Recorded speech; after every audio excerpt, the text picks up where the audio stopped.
Leadership is critical in business, and the ability of companies to keep tapping their talent to make sure they always have the most competent leaders is a crucial task.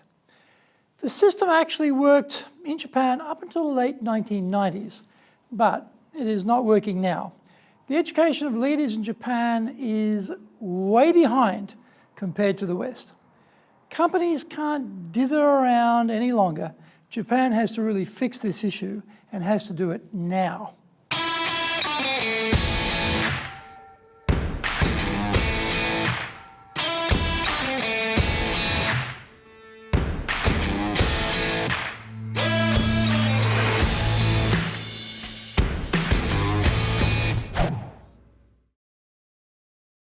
Welcome back to this weekly edition every Tuesday of the Cutting Edge Japan Business Show. I'm your host, Dr. Greg Story, President of Dale Carnegie Training Japan. Well, where is this cutting edge? For all of us, the quality of our people is the cutting edge for success in Japan.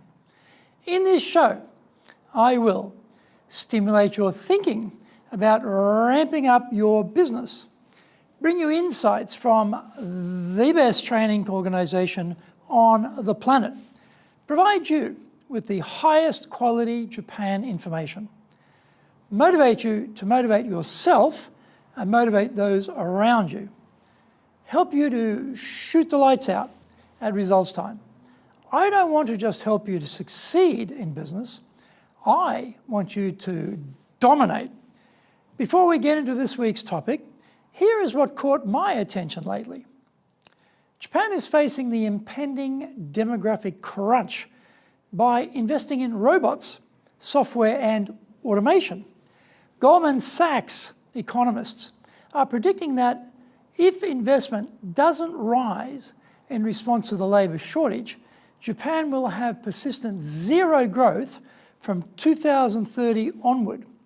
Bank of America, Merrill Lynch, has forecast that IT investment will rise as much as 9% annually. By 2020, Japan will close the current 10-to-1 investment gap with the US and get it down to 5-to-1. Convenience store operators like Lawson, Family Mart and 7-Eleven Japan are working with the Ministry of Economy, Trade and Industry to boost productivity. Lawson is testing shopping baskets that allow shoppers to scan and total the cost as they shop, eliminating the need to interact with shop staff. Japan may be behind now, but their declining youth population is a strong driver to become a world leader in these areas. Okay, this is episode number 6, and we are talking about middle management madness. それでは行きましょう. So let's get going. We all know that senior leaders must work through people, and the key leverage group for them are middle managers. Times have changed though. Today, organizations have become much flatter. Many management layers have been eliminated. So for all of us, doing more, faster and better with less screams out for delegation. Let's put aside the issue of basic delegation nous on the part of the leaders for the moment as a separate issue. What about the capability of the delegatees to pick up the shield and spear? The successful cascading down of responsibilities through the food chain in a fast-moving business world is what will make or break organizations. If you think about it, middle managers are the corporate glue. They are the people who take the disparate market and system noise and filter, sort and nuance it. It then gets cleared up and sent up to senior leaders to factor into their immediate and future strategic planning. These middle managers must also amplify the key direction and messages from the senior leadership group down to everyone below. Well, in theory, this is the case. How is this working out in practice in your company? Do you have good information flows going from both up and down? Is everyone clear about what is going on and what is expected of them? Are the infamous departmental silos getting together to cooperate?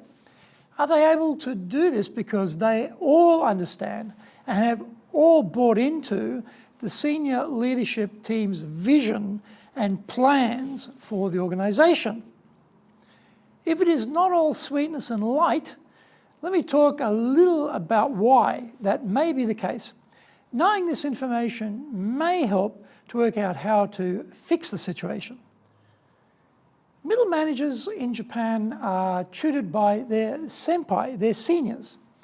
The seniors themselves were similarly tutored by their senpai. Looking at the post-war period, there are distinct periods of managerial misdevelopment. The Imperial Japanese Military Officer Corps, returning from the war, came back to a devastated economy and were placed in leadership positions in the rebuilt companies. The 1960s and 70s saw Japan overtake the major European economies one by one. This was built off disciplined hard work and almost feudal sacrifice of family. For those in large organisations, lifetime employment meant total 100% dedication was expected. Tough love, which had been the military model of producing troops willing to die unquestioningly for Emperor Hirohito, was kept alive as a management notion. In the post-war period of reconstruction of the country, tough love was being meted out by the same officer corps, now turned corporate managers. Leadership was top-down, mainly barking out orders and berating subordinates. The bursting of the bubble in the late 1980s left a corporate hangover with important side effects. Marketing and training budgets were slashed as companies struggled to survive.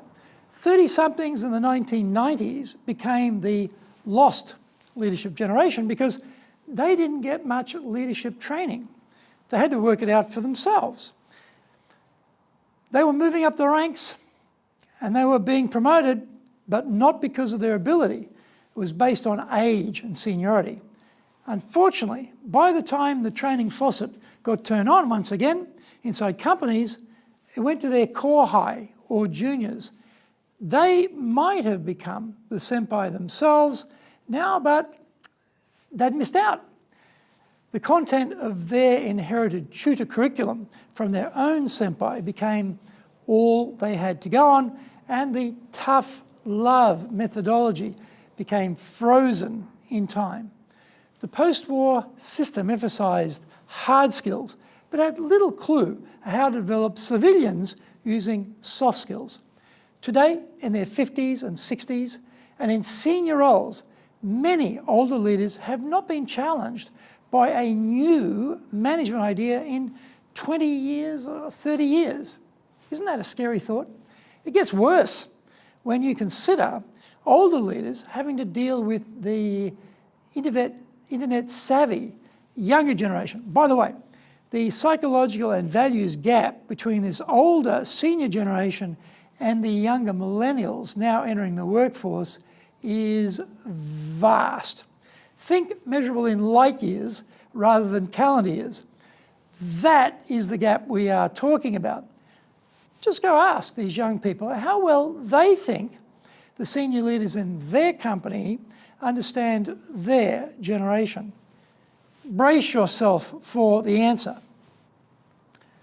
We live in interesting times. So let's keep going into what happened in the 2000s. The Lehman shock in 2008 left a renewed legacy of instability. Lifetime employment suffered collateral damage during the meltdown. The demise of Yamaichi Securities was a major shock in Japan. Don't miss this event's importance. This was a turning point. It put the loyal and the diligent Japanese employee on the street. They were the, I gave up my family for the company types.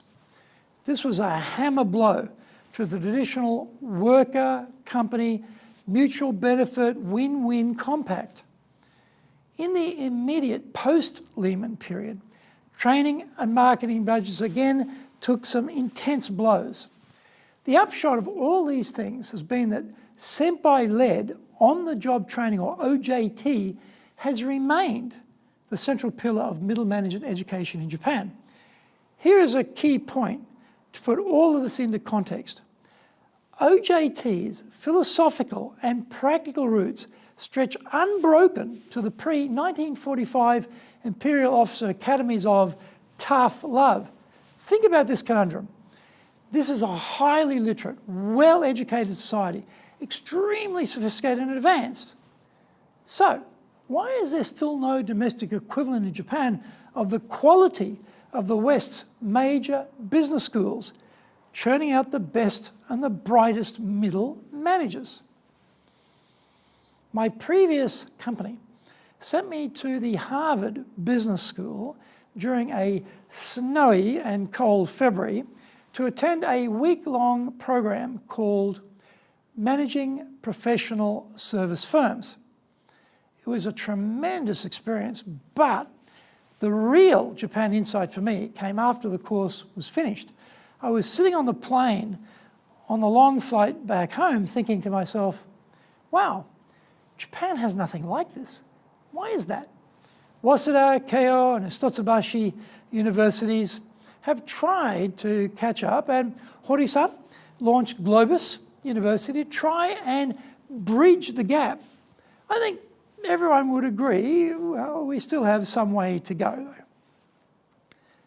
What has this meant for companies? After the break, we will find out. If you want to become skilled at dealing with people, then sign up for the Dale Carnegie course. Fully road tested for the last 100 years.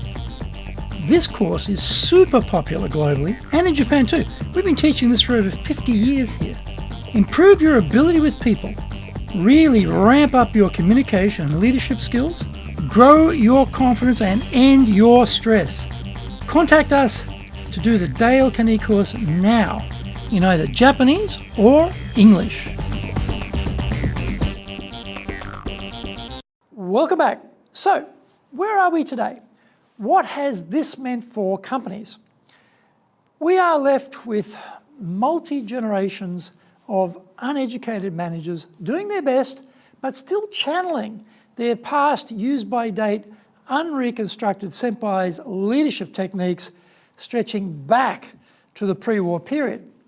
They are all swirling around in a tight whirlpool, out of context and out of touch with contemporary corporate needs. This is the critical reason why dated theories like the 70-20-10 model for learning and development are irrelevant here in Japan. These buzzwords are greatly loved by the HR function in Japan, however. But the 20% from the senpai and the 10% component from training simply fail to deliver. Why is that? In my experience, corporate training in Japan is almost 100% ineffective. Old-style corporate Japan loves lecture, and Japanese trainers just love to talk. There is plenty of one-way traffic around the what and the how, but little or nothing around the why. The research tells us that we get 5 times more engagement by participants in the class when we use the discussion, decision approach rather than lecture. Distributed intelligence, using the full experience and smarts power of the group, is another powerful tool rarely used in Japan. What have you seen in your own company? What has been your experience so far?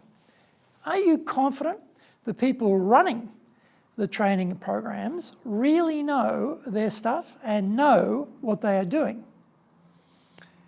If you are hoping for a post-training performance pickup from your organization from traditional Japanese corporate training, well, good luck with that one. Daily, battalions of company trainees troop back to their desks and resume hostilities without making any changes to how they do their job. what was the training for if they don't use it? Einstein noted that we can define insanity as continuing to do the same things in the same way but expecting a different outcome. We must be all mad to keep using such outdated approaches and yet keep expecting major outcomes from the training. Until OJT is reconfigured together with better training delivery, which actually leads to behaviour change, then there will be no progress. Think about it for a moment. If we can't get behaviour change, then how can we expect to get any progress? Thanks to the way that companies are traditionally run, middle managers will continue to squander their key role. They will fail to communicate in ways that trigger enthusiasm, inspiration, empowerment, and confidence. They won't have much mastery of the soft skills. High levels of staff engagement will never be achieved. Critically, engagement is the magic spring from which flows innovation, commitment, and motivation in teams. If you're not engaged and don't care, why would you care enough to try to make things better? Innovation and engagement are directly linked. How are the engagement scores down at your shop? Okay, forget the survey scores. Look around. Are people really engaged or are they just there to get paid? The isolated, male, greying corporate boardroom can continue to pontificate from on high about the company's vision. But as we well know, actual workplace change is delivered by middle managers. Are you confident that the succession planning construct has the right talent pool to draw on? What is your organisation doing right now to deliver better middle management capability in Japan? Is this topic even a topic yet inside your firm? There's some food for thought. Let me know how you're doing with this issue. Keep pushing hard with us here at the Cutting Edge Japan Business Show. Subscribe on YouTube. Share it with your family, friends, and colleagues. Become a regular. Thank you for watching, and remember to hit the subscribe button. Our website details are on screen now. It's awesome value over there at japan.dalecarnegie.com, so check it out. In episode 7, we are talking about presentation effectiveness. Are you an effective presenter? Are you persuasive, confident, and polished when talking in front of crowds? Not sure how to do that? Find out next week. So, yoroshiku onegai itashimasu. Please join me for the next episode of the Cutting Edge Japan Business Show. Until then, create seriously massive levels of success. We are here to help you do that. Dale Carnegie Training has only one direction in mind for you and your business, and that is up.